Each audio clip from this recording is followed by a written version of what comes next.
یہ کیمیکازی ڈرون ہے، انتہائی خطرناک اور ایک خودکار ہتھیار۔ یہ ڈرون کسی مخصوص مقام پر بم گرانے کے بجائے فضا میں پرواز کرتے ہوئے پہلے اپنے اہداف کو تلاش کرتا ہے اور پھر زیادہ سے زیادہ نقصان پہنچانے کے لیے اس سے ٹکرا کر تباہی پھیلاتا ہے۔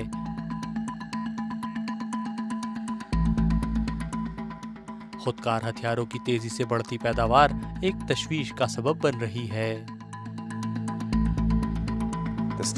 دنیا کو اس حقیقت میں دلچسپی لینا چاہیے کہ ہم سائبر یا خودکار ہتھیاروں کے ساتھ ایک ایسی صورتحال کی طرف بڑھ رہے ہیں جہاں سب اپنی مرضی سے جو چاہیں کر سکیں گے، اور ہم یہ ہرگز نہیں چاہتے۔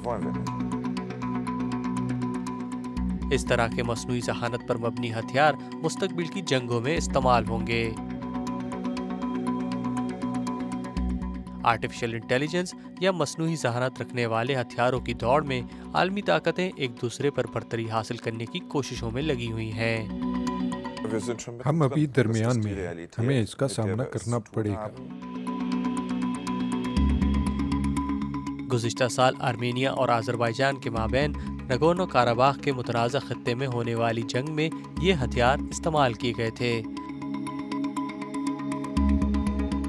آئندہ سالوں کے دوران متنازع خطوں میں ڈرونز مصنوعی ذہانت کی عسکری ٹیکنالوجی کے ذریعے جھنڈ کی صورت میں ایک دوسرے کے مد مقابل ہوں گے۔